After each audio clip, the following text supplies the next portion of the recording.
Think of the person you cannot stand, the one who irritates you before they even speak. Too loud, too needy, too arrogant, too fake, and you are certain the problem is them. But why do they affect you so much more than they affect everyone else? That gap is the clue. Carl Jung believed intense irritation can reveal a trait you have rejected, buried, or learned to fear in yourself. The person you cannot stand may not only be an enemy, but some people really are toxic. So how do you separate a real warning sign from your own shadow? By the end of this video, you will have a way to tell them apart. In the last reflection, we talked about the mask, the version of yourself you learned to show the world, the parts you kept, and the parts you learned to hide. But every mask hides something. So the question we almost never ask is this: where did all the hidden parts actually go? They did not disappear. Nothing you bury ever really disappears. It only goes somewhere you can no longer see it. Jung called that place the shadow, everything about yourself that you decided was unacceptable and pushed down into the dark. Your anger, your neediness, your envy, your pride, the wanting, and the harder things you swore you did not have. You did not get rid of those parts. You only stopped looking at them. And what you stop looking at inside yourself does not stay quiet. It finds a way out. And this is the strange part Jung understood. It often appears to us in other people. Think about what a projector does.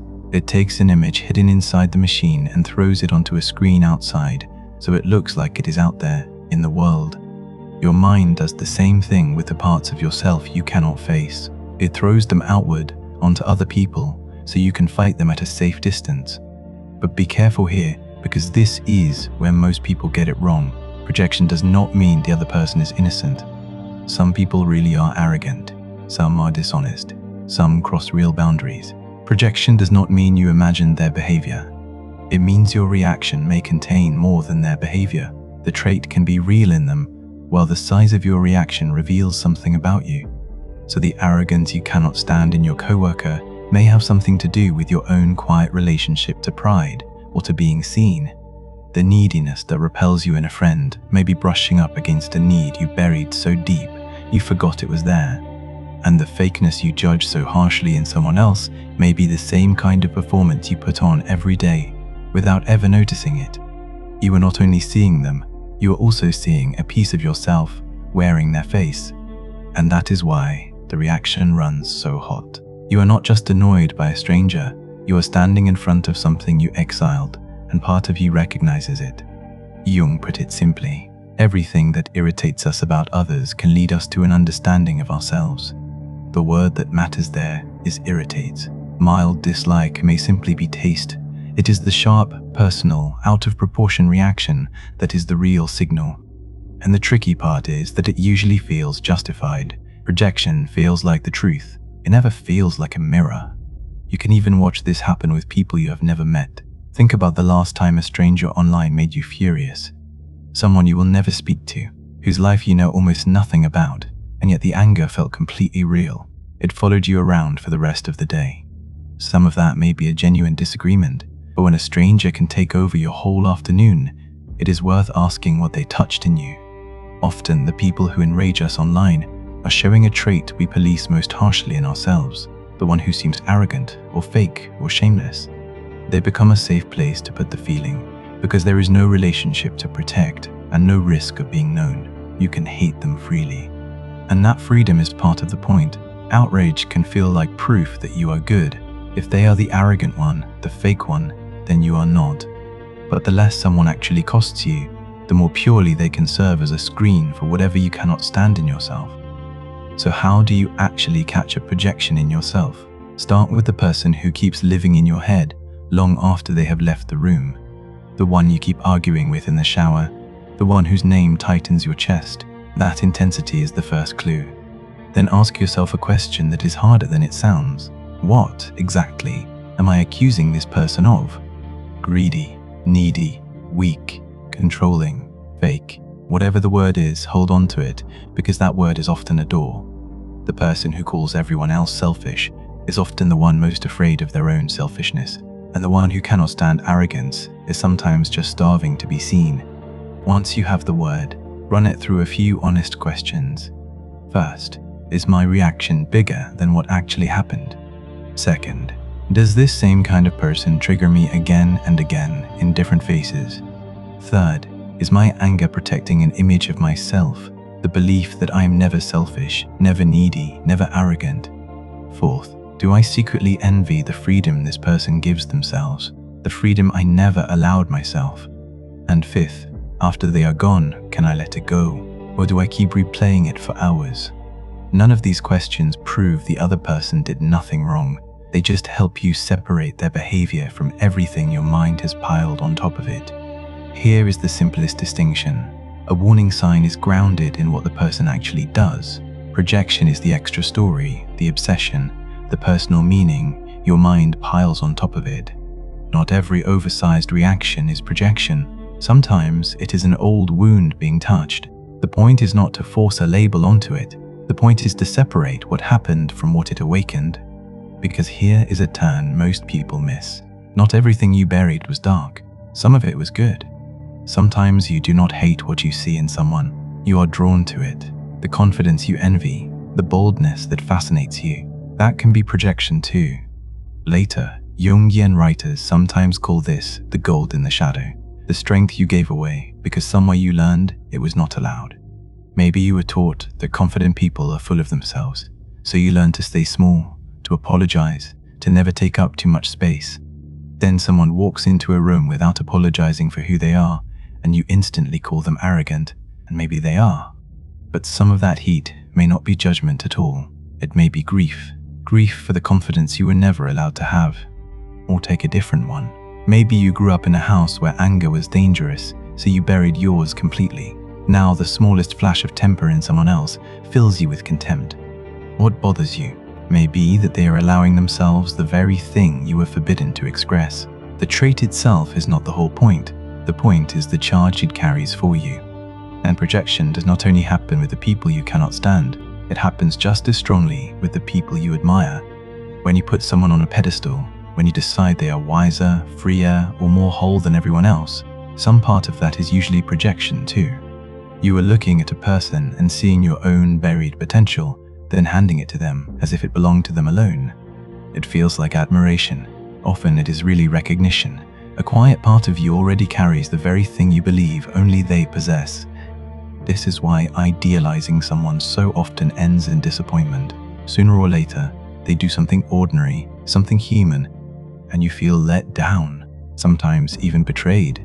But they did not betray you. They were never the flawless figure you painted. You had simply hung a piece of yourself on them. When the image falls, what you are really being handed is a part of yourself to carry on your own. It is humbling, but it is also freeing, because the calm, the freedom, the wisdom you kept seeing out there was, in part, a description of what you are capable of becoming. This can also help explain why the same kind of person seems to keep reappearing in your life, not because you caused it, and not because of fate. Sometimes the familiar just feels normal, even when it hurts.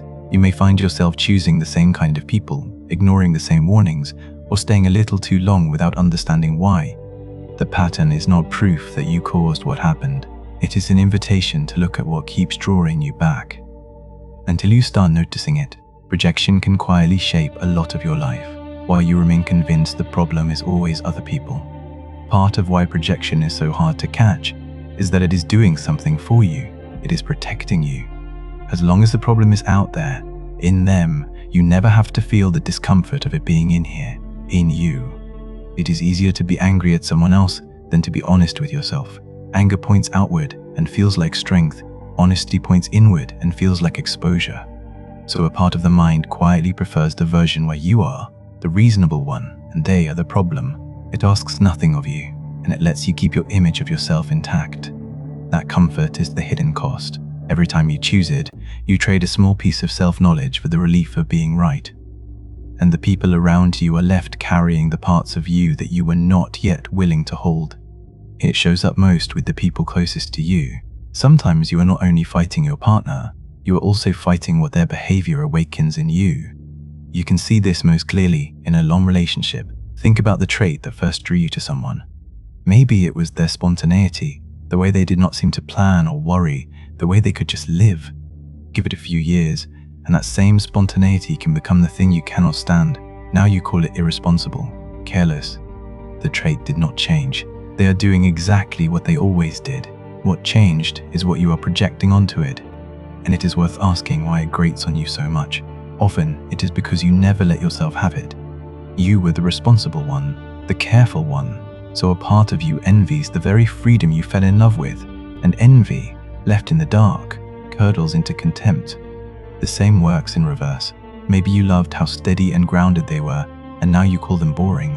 What you are fighting may be your own fear of standing still. None of this means the relationship is the problem, or that you should leave. It means some of what you are fighting across the table actually lives on your own side of it, and you can feel it costing you. It is hard to be close to someone you are also using as a screen for everything you cannot stand in yourself. It is quietly exhausting too. The more energy you spend condemning that trait in someone else, the less room you have to understand why it affects you so deeply. There may come a moment when the pattern gets too loud to ignore, when you notice the same problem has followed you through job after job and friendship after friendship, and you are left with a hard but freeing thought. The one person present in every one of those situations was you. That does not mean it was all your fault. It means you were the one constant, and so you are the one person with the power to examine it. Jung described it this way: when an inner situation is not made conscious, it happens outside as fate. So when the same kind of conflict keeps returning, it may be touching something inside you that you have not yet turned to face. So how do you begin taking a projection back? It starts the next time someone gets under your skin. Instead of immediately building your case against them, you pause. And in that pause you ask, what is this showing me? That small gap between the trigger and the reaction is where you get a choice. Today, this process is often called shadow work. It is not about becoming dark. It is about becoming honest. And it moves in a few simple steps. First, you name the accusation, the exact word you keep using for them. Second, you separate the facts from the story. What did they actually do, and what has your mind added on top of it? Here is what that looks like in real life. Say a coworker takes credit for your idea in a meeting. That really happened. It was wrong, and your anger makes sense.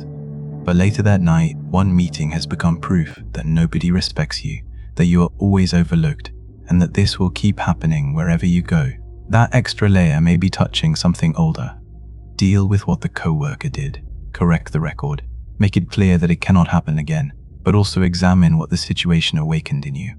Then look at your own relationship to recognition. Do you struggle to claim your work? Do you stay silent and then resent louder people? Were you taught that wanting credit was selfish? Taking the projection back does not mean admitting that you steal other people's work. It means becoming honest about your own need to be seen. That last part is the heart of it. You look for your own relationship to the trait, not to punish yourself, but to understand what it represents to you and why it carries such a charge. Then you decide what the situation actually needs. Sometimes the answer is to reclaim a part of yourself you rejected, and sometimes the answer is a boundary. Sometimes the lesson is simply to leave the room. So how do you turn all of this into something you actually practice, instead of an idea you nod at and forget? Keep it small. At the end of the day, ask yourself one question: who got under my skin today? You are not looking to blame yourself or anyone else. You are just noticing where the charge was, because the charge is the signal. When you find one, name the trait in a single word: loud, needy, arrogant. Then ask what that word has to do with you. Once a week, look back over those notes and watch for the pattern. The same trait in different faces is the shadow asking to be seen. Then take one small step to reclaim it. If you judge people for being loud, let yourself take up a little more space this week. If you judge neediness, let yourself ask for one thing you want. Some days you will catch nothing. Some days you will catch the same thing you caught a month ago.